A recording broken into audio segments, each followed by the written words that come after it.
Canal 11, algo de lo que se viene ya avisoraron, ¿no? Porque cuando estábamos ahí en la previa de la vuelta de la pausa, ya algunos lo vieron entrar, lo venimos anunciando desde esta mañana temprano, una mesa de café, mesa de mate de lujo, porque le he compartido ahí un mate que le traje porque lo veo y es matero, también le hemos traído un poco de hierba, me está chequeando ahí una calco que tiene el mate, no se haga drama, que la calco es por la imagen de lo que implica, no por otra cosa, sí, porque me va a devolver el termo por la cabeza, claro.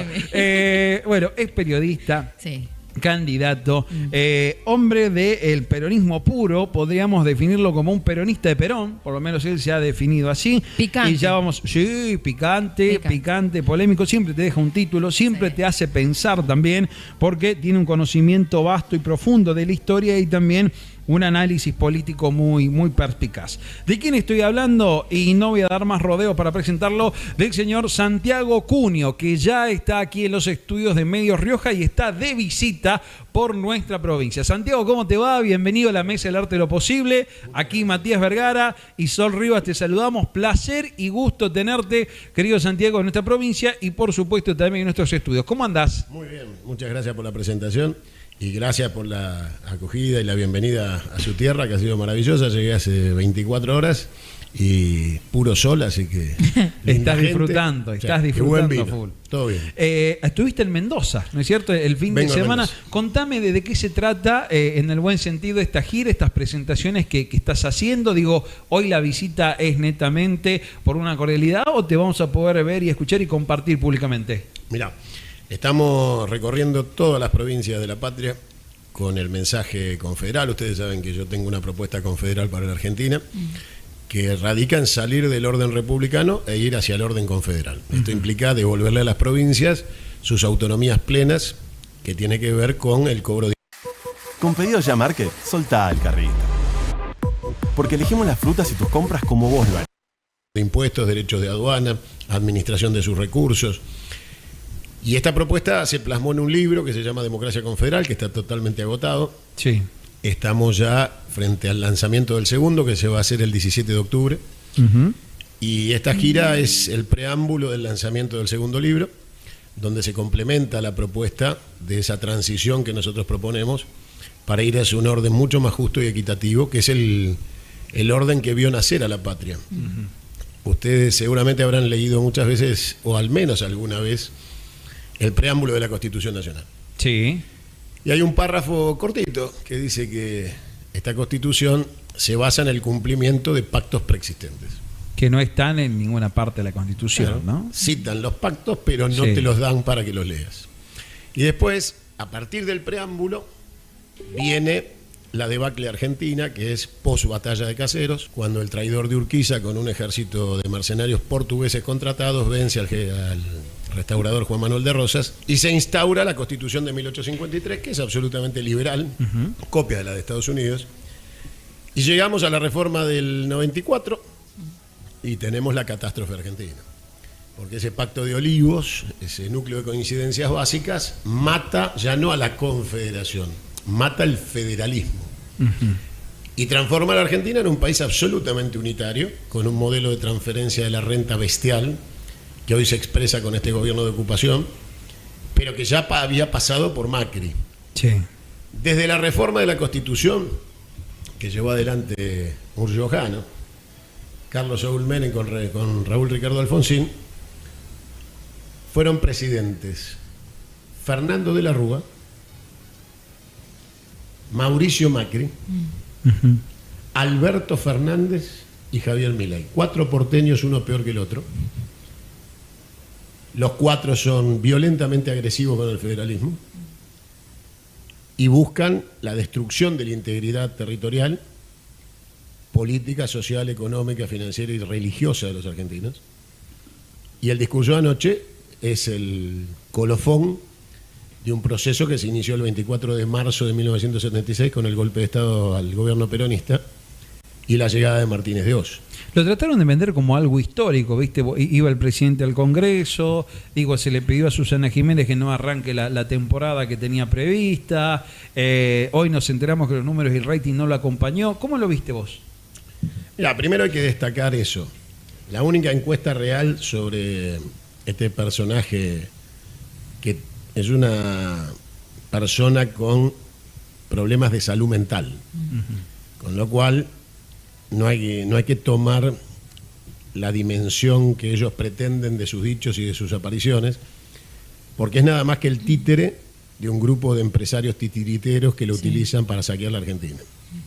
Él no está en su sano juicio, te diría que es imputable por el genocidio económico e inimputable desde el punto de vista de su trastorno mental. Pero lo de ayer era Hitler en el búnker frente a la caída. O sea, aquellos que no lo sepan interpretar, miren la película La Caída. Sí. Era alguien en absoluta soledad, con aplausos forzados por un auditorio absolutamente armado a la medida de su necesidad, sin pueblo, sin presencia de apoyo de ningún tipo, y cuya encuesta, que por primera vez podemos medir seriamente como una encuesta de su imagen, fue que nadie lo quiso ver. O sea, esa es la única encuesta real. El resto es todo mentira, que mantiene el 50% del apoyo popular, que el gobierno sigue manteniendo el apoyo de los que lo votaron. Todo eso es mentira. Todo eso es falso. Te lo digo yo, que camino cuadra por cuadra, rincón por rincón de la patria. Eso es absolutamente falso. Pero anoche finalmente hubo una prueba de esto. Y es que nadie un domingo lo quiso ver. Nadie. Claro. Entonces, este muchacho en soledad, que representa intereses de un genocidio social, por el cual debe haber un Nuremberg, deben ser juzgados y condenados por el genocidio que están llevando adelante y por traición a la patria, le pide a los gobernadores un ajuste de 60.000 millones de dólares, pero ustedes son acreedores de 300 millones de dólares que le deben a la provincia. Tal cual. 250, decía Ricardo Quintel hace un instante, sí. Yo, con la información del gobernador, me doy por satisfecho. Nosotros teníamos 300. No, bueno, sí, pero estamos en la cifra, estamos, sí, coincido. Pero lo que quiero que ustedes entiendan es que alguien que les debe 250, 300 millones de dólares les pide que ajusten sin pagarle sus deudas. Claro. Lo cual se constituye nada más que en un discurso mediático delirante, que lo que trata de decir es que la decisión de este gobierno de ocupación, este gobierno ha roto el pacto social que lo llevó hasta la Casa de Gobierno. La sociedad ha roto ese pacto social porque ha sido una estafa. Y el discurso electoral ha sido el ardid, que consuma la estafa, para aquellos que son abogados. Sí. Entonces, lo que tenés por delante son días muy oscuros y casi te diría tenebrosos, porque los argentinos tuvimos muchos problemas. Y de hecho, es una vergüenza prostibular la existencia de Alberto Fernández. Pero todo lo que nos pasaba, aún lo más vergonzoso y doloroso, era en paz. Hoy está en riesgo la paz social, porque el discurso de anoche genera violencia institucional. Sí. Santiago, ¿cuál es la gobernabilidad que crees que puede tener la presidencia de Javier Milei luego de este discurso que escuchamos anoche? Mira, gobernabilidad es una palabra que tiene que ver con el sistema de la democracia, el diálogo y la pluralidad, o sea que te diría cero. Porque el discurso de anoche es la ruptura absoluta del orden institucional democrático. Es el discurso de un dictador bananero, para aquellos, ustedes son muy jóvenes, pero vendría a ser algo así como el personaje de Costa Pobre de Olmedo. Alguien que se para ahí y te dice, y ahora las cosas serán así para siempre. Entonces vos decís, este muchacho, póngale el chaqueco de fuerza, porque aparte hace uso de la palabra no como presidente, sino como jefe de una secta satánica que toma el Congreso de rehén y te dicen, esto durará para siempre a partir de ahora. Entonces vos decís, a ver, ¿qué presidente en su sano juicio o gobernador puede decir que lo que él hace va a durar para siempre en un sistema democrático? Nada. O sea, ¿quién en su sano juicio puede pensar que a partir de ahora lo que yo digo es ley y no lo va a cambiar más nadie en la historia? Entonces yo decía, este muchacho está mal de la cabeza de verdad. Llegó a decir que cuanto más votos tiene una ley, peor es. Con lo cual, lo que nosotros llamamos consenso, diálogo, sacar una ley por la mayor cantidad de respaldo social para que tenga consenso de aplicación y no sea letra muerta, él lo llama corrupción. Claro. O sea, la democracia para él es intolerable. Ahora, el ejercicio de la democracia es intolerable.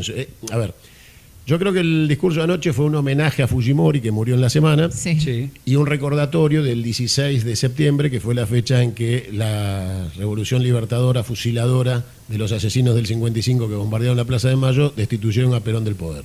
Entonces había que homenajear las dictaduras y habló en el Congreso. Ahora, recién te escuchaba atentamente, ¿no? En algún otro momento de una entrevista que hemos tenido acá lo hemos planteado. Vos conoces mucho la historia y la vida de Milei y por eso cuando te escuchamos hablar sobre toda esta cuestión de la salud mental te prestamos atención porque realmente en algún punto entendemos que viene de alguien calificado, no calificado porque seas médico o psiquiatra, sino No. por la intimidad del entorno que has compartido.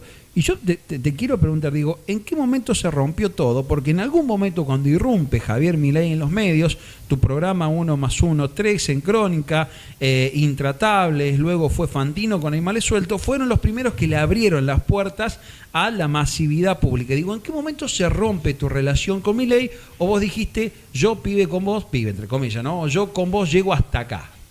Yo lo eché al aire. Sí. Lo eché al aire en un programa por interrumpir a Randazo en el uso de la palabra. Está en todas las redes. Búsquenlo. Ya lo vamos a compartir en un ratito al material, Sí, sí. lo eché al aire. Dije, váyase. A partir de ese momento, perduró un tiempo más tratando de acomodarse hasta que empezó a mostrar facetas ya no de su problema personal, que una persona que tiene problemas psiquiátricos no es una mala persona. ¿Está bien? Vos podés convivir o trabajar con una persona que sufre esquizofrenia y llevar la relación y puede trabajar, Sí. integrarse a la sociedad. Eso no es descalificante. O sea, alguien que padece una enfermedad no es descalificado porque esté enfermo. De hecho, nosotros tenemos un plan de integración en mi canal, en Canal 22. Hemos tenido de la más amplia y variopinta diversidad, que no iba a ser la excepción con Milei porque tuviera un problema de carácter psiquiátrico mental.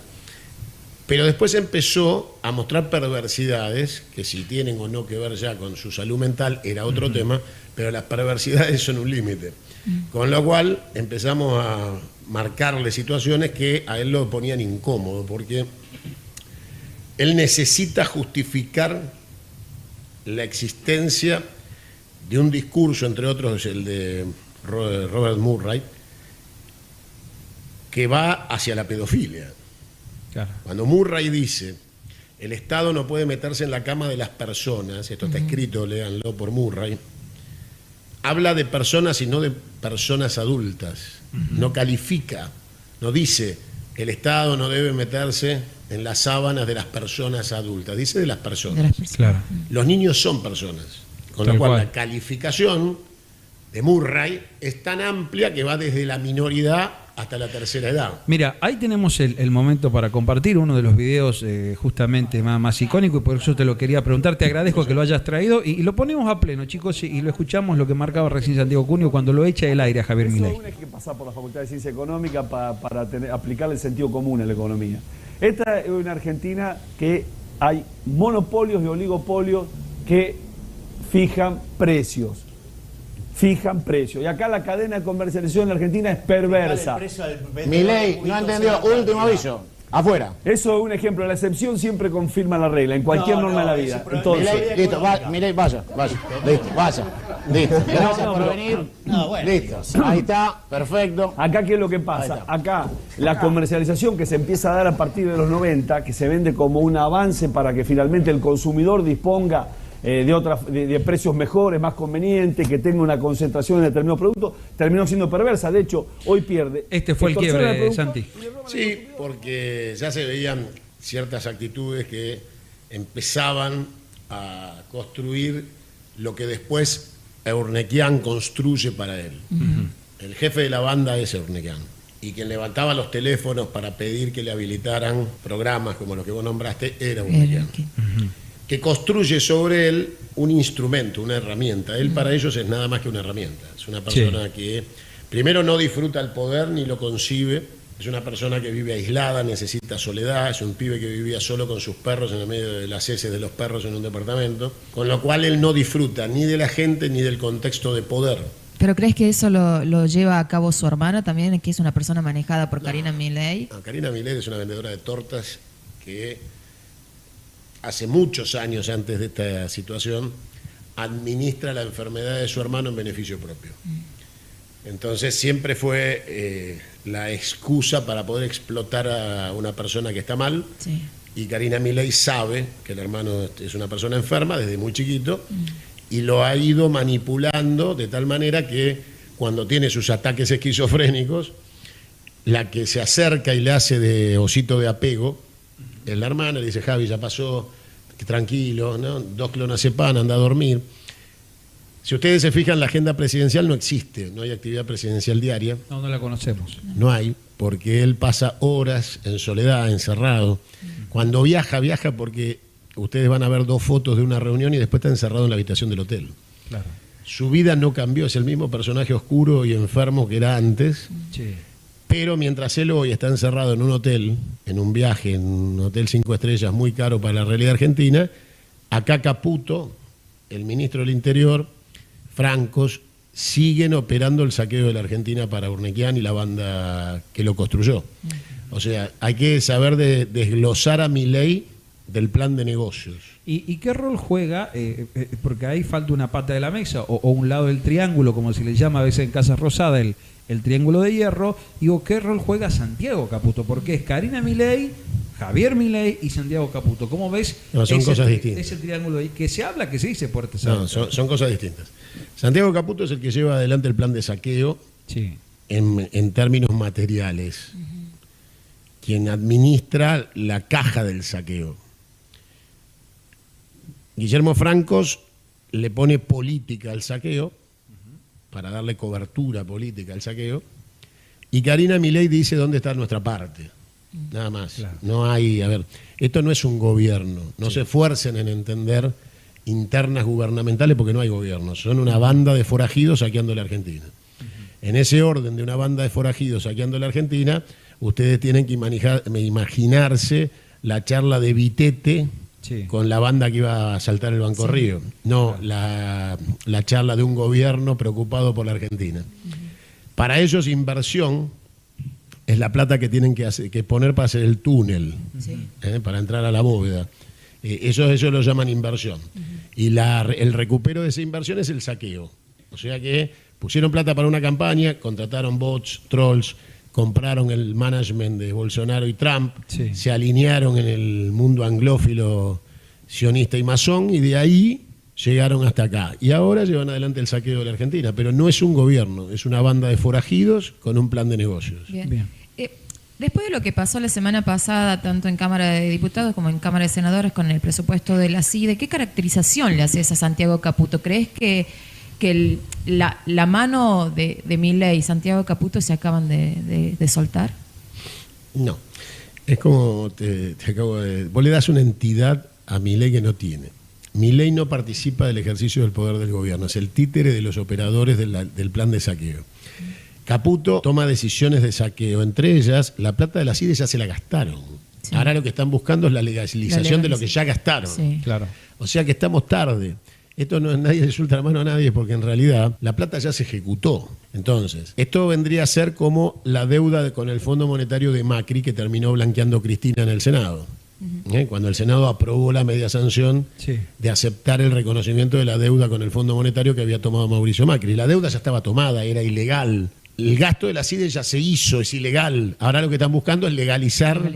Pero se lo toman con paciencia porque ellos creen que tienen 3 años por delante, 3 años y medio por delante. Aunque amenacen de que si pasa algún atentado o algo, tiene que ver con este fondo que no dieron, que Argentina está en riesgo permanente. Mira, las operaciones de falsa bandera iniciaron todas las guerras del mundo. Así que yo lo que les digo es que no lo intenten porque van a tener un conflicto de alta escala. Claro. La sociedad hoy está en punto de tensión, sin conducción. Hoy no hay conflicto porque no hay conducción del otro lado para el conflicto. Tenemos una CGT totalmente abandonada, en manos de verdaderos traidores al movimiento obrero. Rescato a Pablo y sus buenas intenciones fallidas por haber caído en manos de la burocracia sindical, pero claramente muchos de los compañeros trabajadores peronistas de la Argentina terminaron votando este saqueo porque estaban hartos y cansados de una CGT abandónica en función de los derechos de los trabajadores, que habían perdido una gran parte del salario frente a la inflación de un ministro como Guzmán, que durante 3 años solo se dedicó a negociar las deudas con los acreedores buitres y el Fondo Monetario.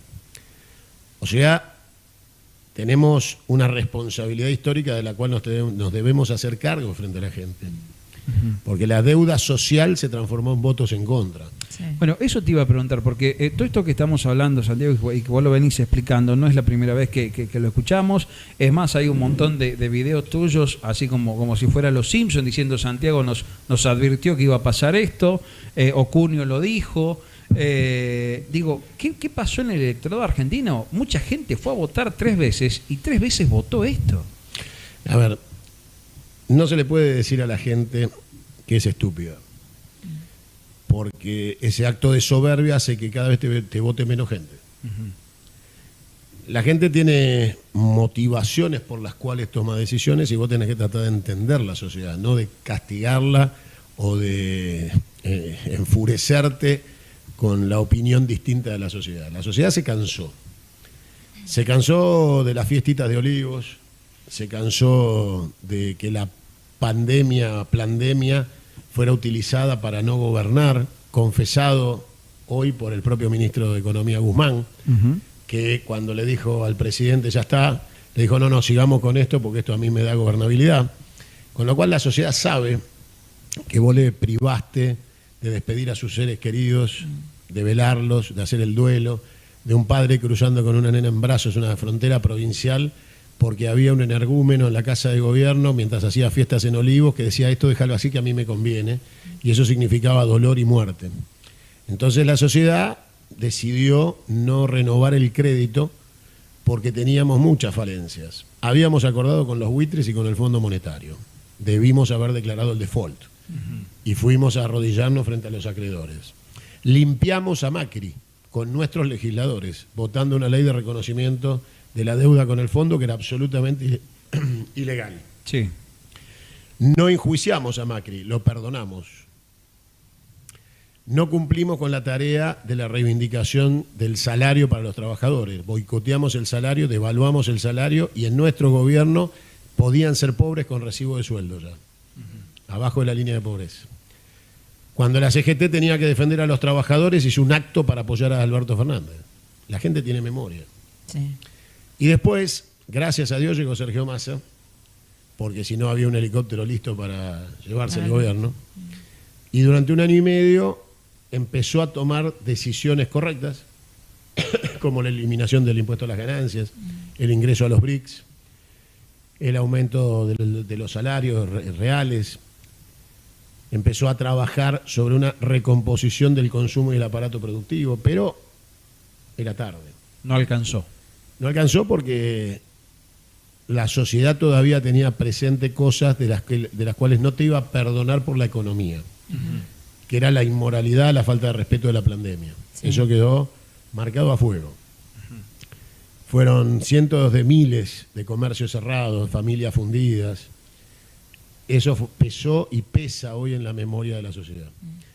Y lo otro fue la encarnación activa y la decisión de participar de sectores jóvenes, sub 40, que decidieron militar para ganarnos, porque no toleraban la idea de que se reciclara sin castigo lo que había pasado. Claro. Ahora, pero vos sabés que en ese aspecto leí una encuesta de Suban Córdoba este fin de semana que habla de la imagen de Javier Milei. Por supuesto la gente no le cree, es una de las peores en materia de imagen positiva, no cree que algo vaya a cambiar, no cree que Milei pueda ejecutar las políticas que plantea, pero hay algo en lo que sí cree la sociedad argentina, por lo menos lo que refleja este estudio, que es en pilares que han sido en parte de lo que vos bien decís y lo que conocemos como el peronismo, que empezó como una conquista social que luego se plasmó en la Constitución. Estamos hablando de educación pública, estamos hablando en materia de salud pública, estamos hablando en algunas cuestiones que hacen para leyes de garantizar las condiciones laborales en Argentina.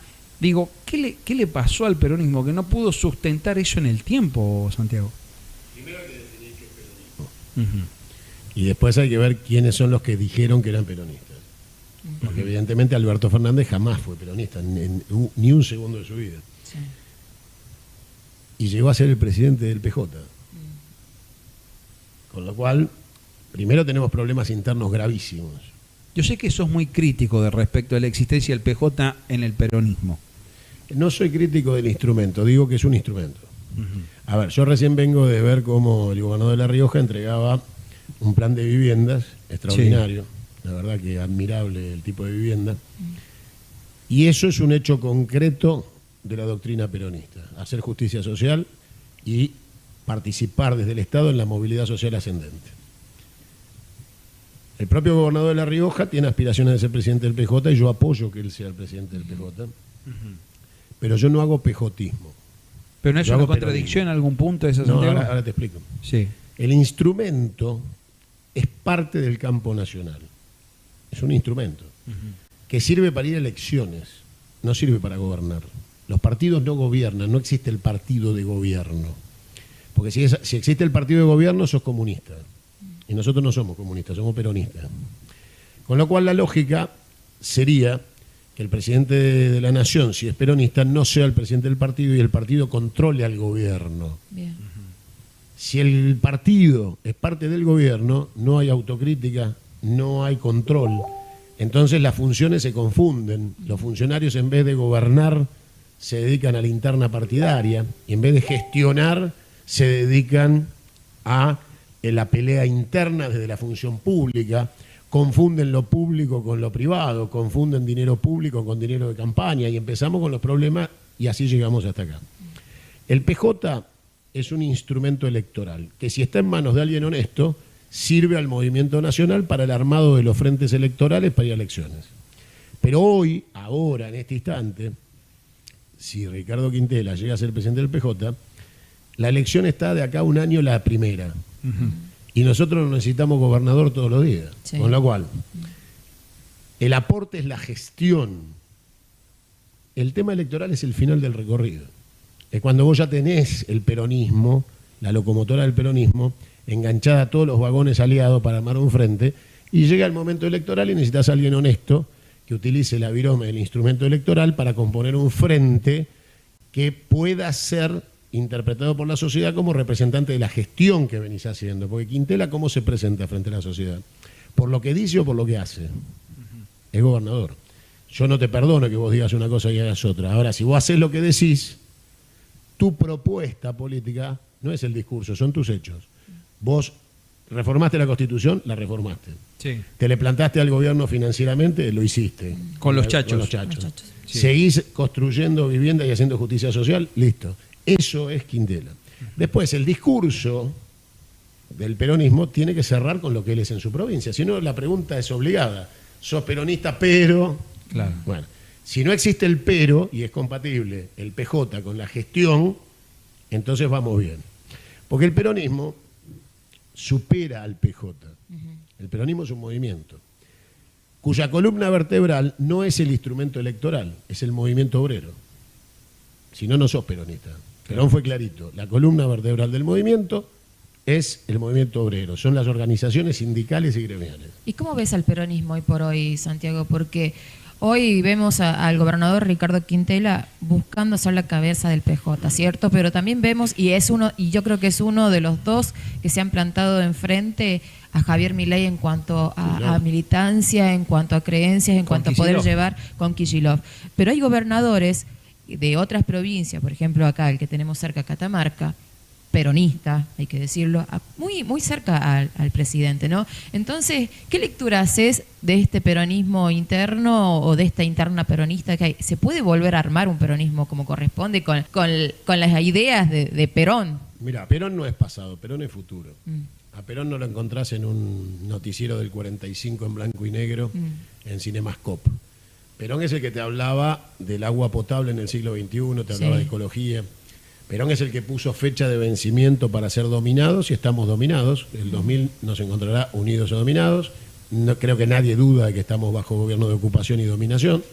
Con lo cual Perón siempre fue futuro. Fue tanto futuro que la soja la trajo Perón con el GOU en el año 43 y anticipó que íbamos a vivir de la soja. Hoy los sojeros son gorilas antiperonistas que viven de la plantita que trajo Perón. El recibo de sueldo de cualquier persona que está en blanco, aunque hoy el recibo de sueldo no te garantiza no ser pobre, es la primera vez en la historia que estando asalariado en blanco podés ser pobre. toda la composición del recibo de sueldo, vacaciones, aguinaldo, derecho a agremiación, día de maternidad, todo lo que está en el recibo de sueldo son conquistas del peronismo. Sí. Y aún así hay mucho gorila con recibo de sueldo. Entonces... Bueno, acá tenés muchos gorilas que te cobro el bono de 50.000 en chachos. Sí, por ejemplo. Ninguno ¿no? se quejó, por lo menos. Nadie lo devuelve. No. Entonces, ¿la situación cuál es? Ser peronista no es una cuestión de autopercepción. Vos no te levantás a la mañana y decís, ahora me autopercibo peronista. El peronismo tiene un camino racional, el peronismo no es emocional. Esta es una discusión que yo tengo hace muchos años. El peronismo es un camino racional, porque Perón era racional y dejó testimonio de su racionalidad en la administración pública, del quehacer público y la prospectiva como ejercicio del quehacer político. Por eso dijo que la única política importante es la política internacional, porque él daba por sentado que la Argentina debía estar en el concierto de las grandes naciones del mundo y que debía proyectarse.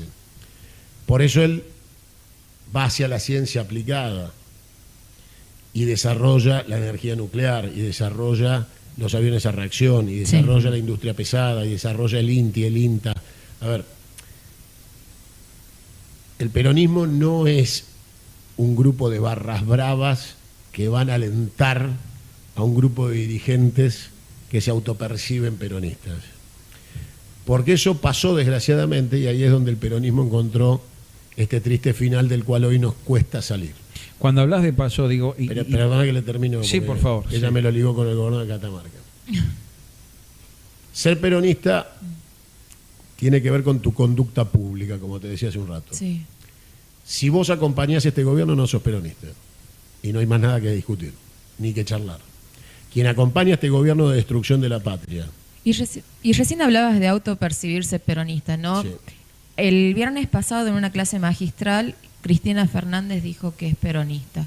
¿Qué lectura hace sobre esto y más sobre todo sobre las peleas que vienen teniendo en Red X, ella y Javier Milei? No, porque Milei te la sube al ring, no sé si como líder de la oposición, pero al único o a la única peronista que le responde es a Cristina. Es ella. Mirá, vos no te preocupes porque le respondo a Cristina, siempre date cuenta por qué no me contesta a mí. No, esa es otra gran pregunta que tenemos. Sí, Exacto, la otra cara de la Sí. moneda. Claro. Ayer yo soy muy amigo de Duca. Y ayer fui al programa de C5, ay, Dios mío, Duro de Omar. Duro de Omar. Y Duca hace unos días hablaba de Cristina y le pedía a Cristina, levantate. Perdón, Presi Duca, para Presi los que Duca, lo sí. siguen ahí en redes sociales, es Duca Tensheimer, que fue presidente de Independiente, de Un Avellaneda. tipazo, un buena gente, buena persona, todas a favor. Y él, claro, está en una posición de, vamos, que aparezca Cristina, que venga Cristina, porque él está sufriendo el embate del macrismo otra vez para la privatización de los clubes de fútbol, Sí. pelea que él ya dio contra Macri. Y entonces él dice, bueno, que alguien venga y nos salve de esta catástrofe. Y Cristina el otro día hizo dos cosas, sacó un comunicado que fue horrendo y después dio esta charla magistral, que yo me quedé con la duda si era una promoción de detergente, porque viste que esto de magistral le queda grande a una persona, por lo general magistral puede ser Einstein, ¿no? Una charla magistral la puede dar Borges. Me parece que los muchachos que quieren a Cristina la quieren mal y le hacen este tipo de cosas que quedan horrendas, porque un político no da charlas magistrales. O sea, un expresidente en todo caso emite opinión, puede dar alguna charla sobre gestión, experiencia política. Ahora, magistral es un nombre que va en contra de la propia Cristina, porque le da un hálito absolutamente antipopular. Entonces uno dice, bueno, ¿qué puede estar haciendo tan mal Cristina o quienes la rodean para llevarla a ese tipo de exteriorizaciones que son por lo menos risueñas? Perón fue el primer youtuber argentino, dejó cientos de horas de filmación hablando a la cámara, explicándonos la política. Pero cientos de horas. Búsquenlo, son documentales de horas y horas de grabación del solo frente a la cámara. que hoy, gracias a Dios, están digitalizados, por eso digo el primer youtuber. Son de acceso público. Se anticipó 70 años a los chicos. Ven que Perón está en el futuro siempre. Y Perón jamás se le hubiera ocurrido en la vida decir que iba a dar una charla magistral. Y era Perón. Perón se sentaba humildemente con su cigarrillo, fumando a cámara, y te contaba, decía, mira, yo te voy a contar, me parece. ¿No? Es más, Perón dijo, conducir es persuadir.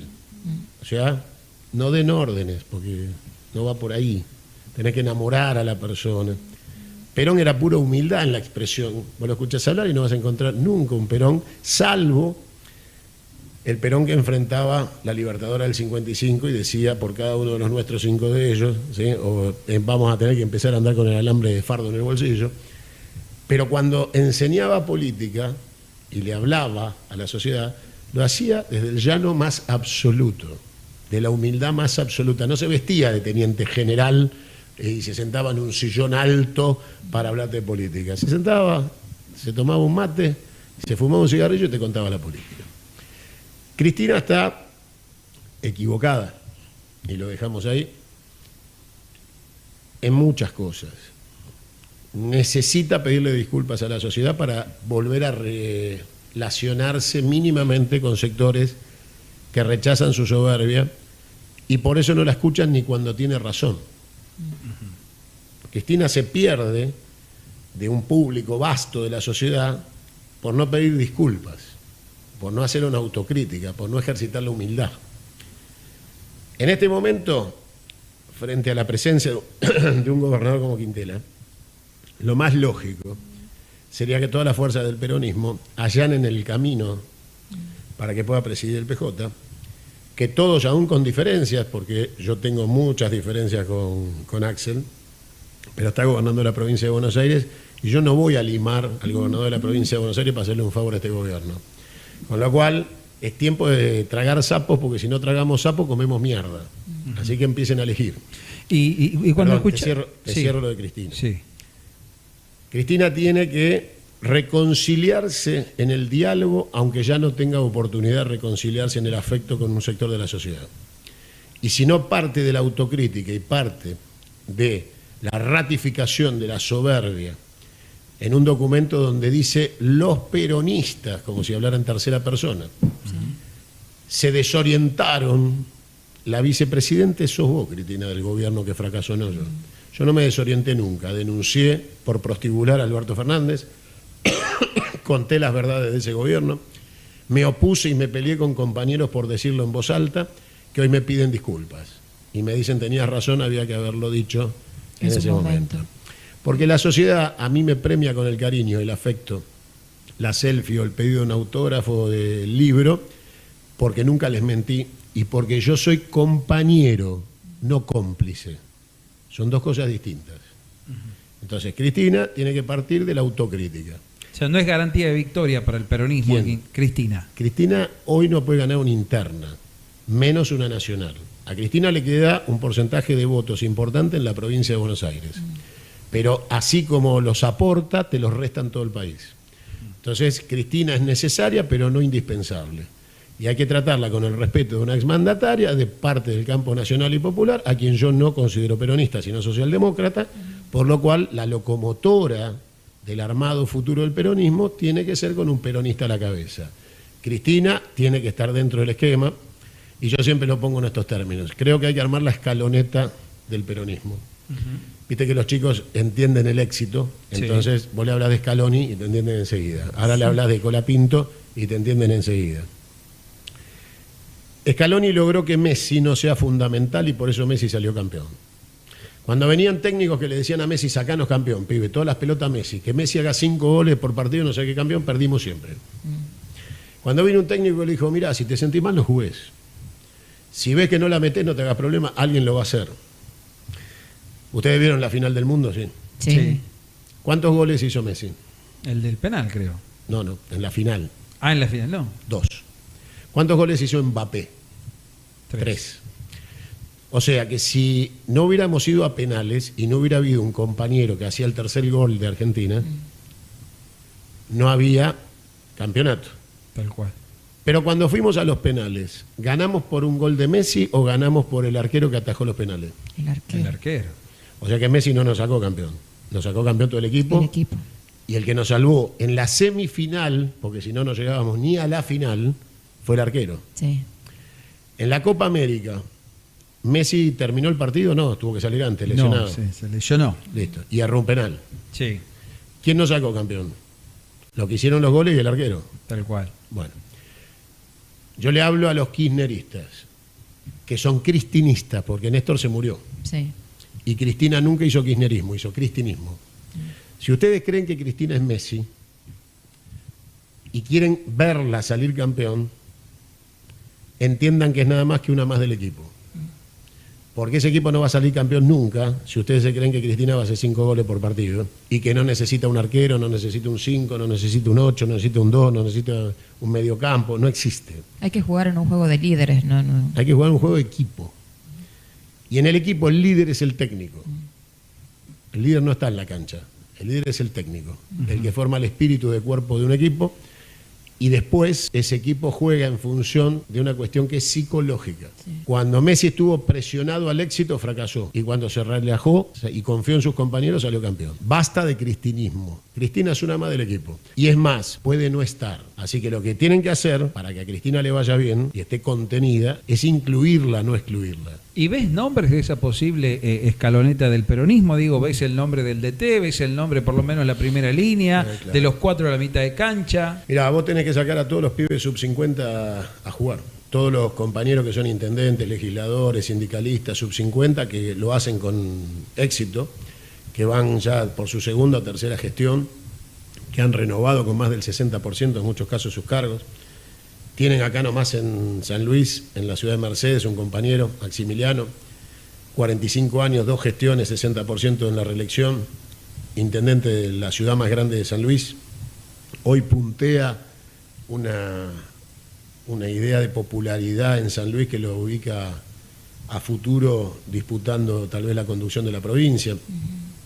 Tenés un compañero como Grey, Esteban Echeverría en la provincia de Buenos Aires, Leonardo Nardini en Malvinas Argentinas, Lucas G. en Morón, Facundo Moyano en el sindicalismo con 3 proyectos de reforma sindical presentados, renunció a su banca siendo diputado, o sea que no se condicionó al cargo público. Pero siempre hace autocrítica Facundo Moyano, siempre. Por supuesto, y es un compañero que merece ser escuchado porque tiene la capacidad de, digamos, ser disruptivo cuando podría haberse acomodado a una herencia familiar que lo hubiera mantenido en una situación más cómoda y se anima a romper y a disputar. Y yo les aclaro que soy muy amigo de Hugo Moyano y que tiene toda mi solidaridad y cariño por lo que ha hecho por el movimiento obrero, porque fue el último gran secretario general que tuvo la CGT cuando confrontó en tiempos de Menem con el propio Menem, defendiendo los derechos de los trabajadores y no se equivocó.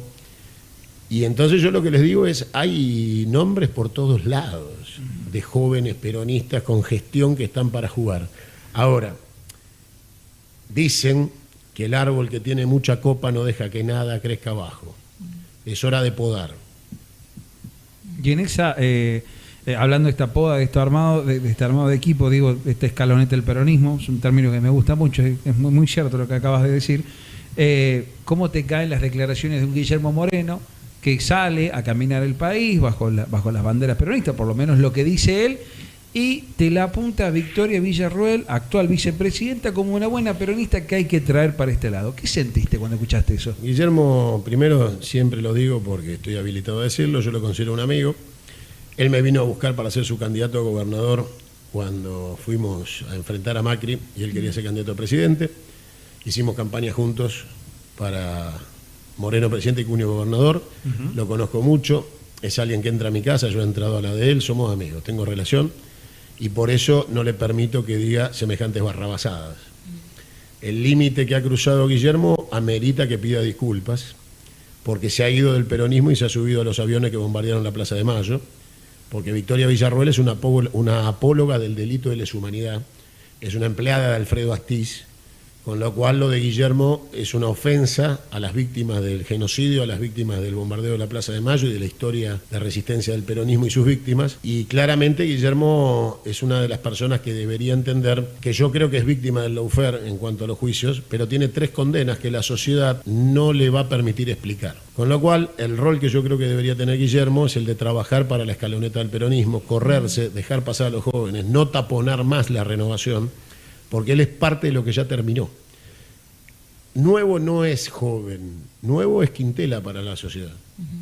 Ser joven no es ser nuevo. Hay jóvenes que son muy viejos, que tienen un discurso viejo, que actúan como viejos, que hablan de viejas políticas y no sirven para nada. Lo nuevo es algo fresco que nadie todavía ha probado en términos políticos, y Quintela es un tipo que refresca la política desde el punto de vista de su posición, enfrentando al gobierno y gestionando y actuando como piensa, viviendo como dice y gobernando como dice y piensa. Sí.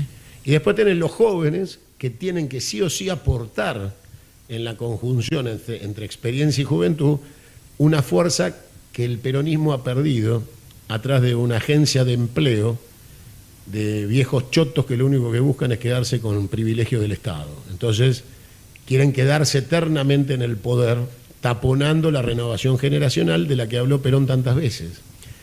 Perón llegó a decir que los jóvenes debían irse del partido peronista. Si quieren se los hago escuchar. Y él en el 73 les dice a los jóvenes, miren, váyanse, porque el partido peronista a ustedes les va a quedar totalmente viejo. Y porque la generación intermedia se ha corrompido. Y a la juventud hay que salvarla de esa corrupción. Guillermo tiene que entender que su generación, desde el punto de vista del desgaste que ha sufrido en la gestión, hace que ellos sean viejos. No viejos en términos de edad, sino viejos en la política y como imagen hacia la sociedad. Representa una imagen vieja, blanco y negro, sepia. Y Guillermo está haciendo un tapón de la expresión joven y moderna del siglo XXI de un peronismo que se expresa mucho mejor en la gestión de Quintela que en la boca de Guillermo. Pero Guillermo, como te digo, ha cruzado un límite. Tiene que pedirle disculpas al peronismo y a la sociedad por haber dicho semejante barrabasada como la que ha dicho de Villarroel. Bien. Sin duda, vamos con las últimas. ¿Te queda algo para preguntarle Mis a dos Santiago? últimas preguntas y le doy el paso a Mati para que haga el cierre con vos, Santiago, porque es un placer tenerte. Primero, la imagen que reflejaban anoche los medios de comunicación de un recinto vacío ante una presentación de una ley madre como el presupuesto. ¿Qué lectura me haces sobre eso? Y segundo, ¿crees que hoy por hoy la gente está preocupada en la política o está preocupada en el vivir en el día a día? La política es el día a día. El problema es que la sociedad confunde, y por ahí vos también en el discurso, política con partidocracia o con gestión de Estado.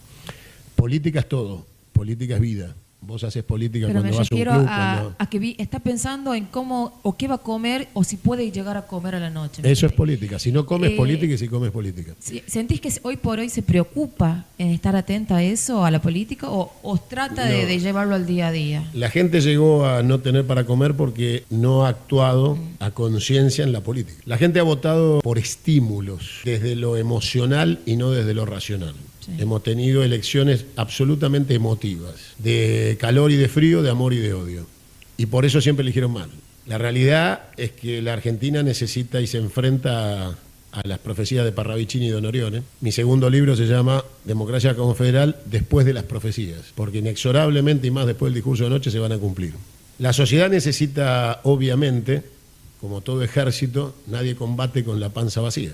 Entonces tenés una sociedad que ellos exprofeso mantienen con la panza vacía para que no puedan organizarse. Te roban el tiempo, porque la sociedad no utiliza el tiempo para asociarse y conformar un proyecto colectivo, sino para tratar de sobrevivir individualmente. Te obligan a la subsistencia. Sí.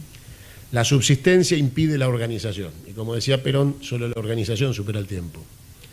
Por eso nuestra obligación de los que estamos bien comidos y tenemos los recursos y las capacidades en orden es dar la batalla por aquellos que no la pueden dar.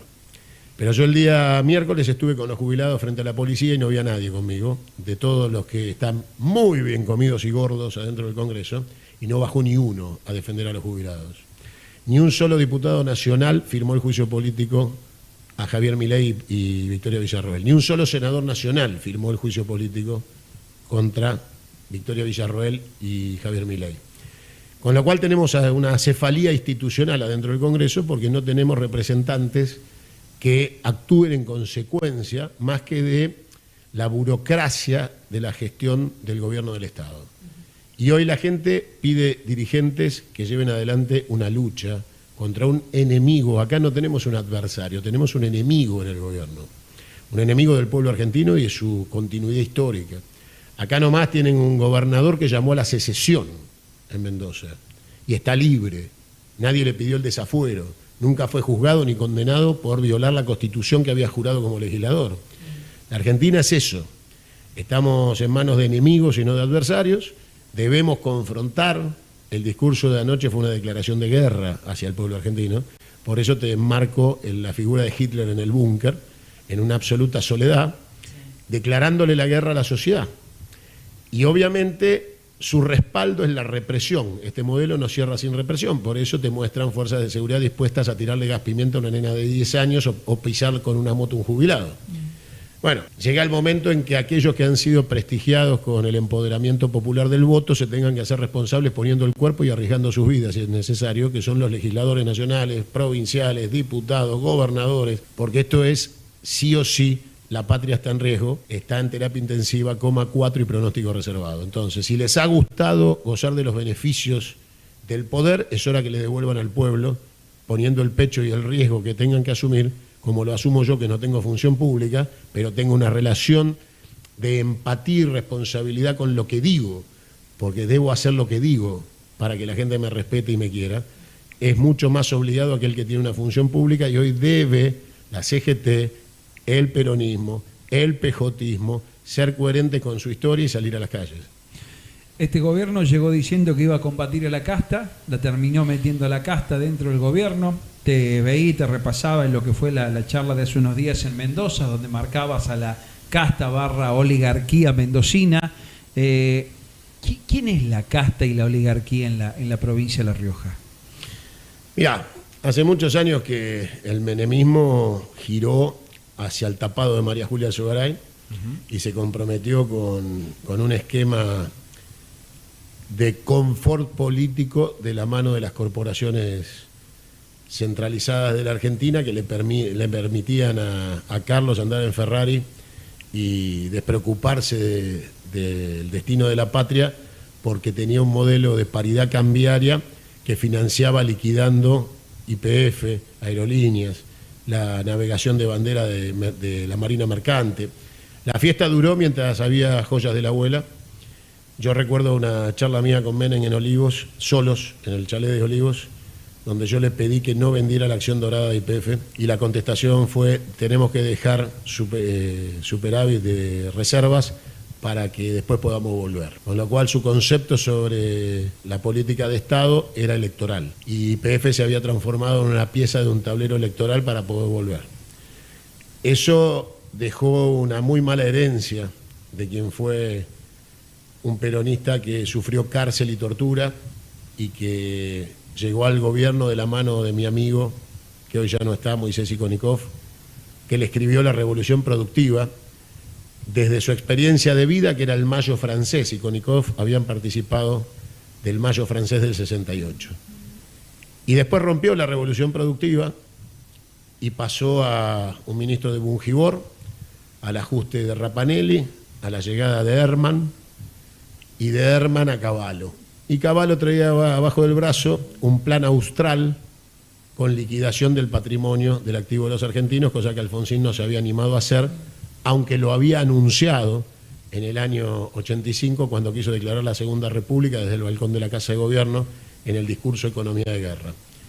Con lo cual, en La Rioja vos tenés hoy al hermano, Eduardo Menem, a su hijo en la Cámara de Diputados, Martín, que representan un esquema de poder desvergonzado, que no tiene ninguna raíz en el peronismo ni ningún compromiso con la historia, que tampoco son los que estuvieron presos como tuvo Carlos Menem, que en definitiva sería el que tenía derecho a poner su capital político en juego y tomar decisiones, porque el preso había sido él, no el hermano, ni el primo, ni el tío, ni el sobrino. Y estos impresentables constituyen una clase, no una casta, porque la casta es económica y la clase es política. Y cuando hablamos de clases, con profundo desprecio, porque nadie que sea dirigente político puede pertenecer a una clase.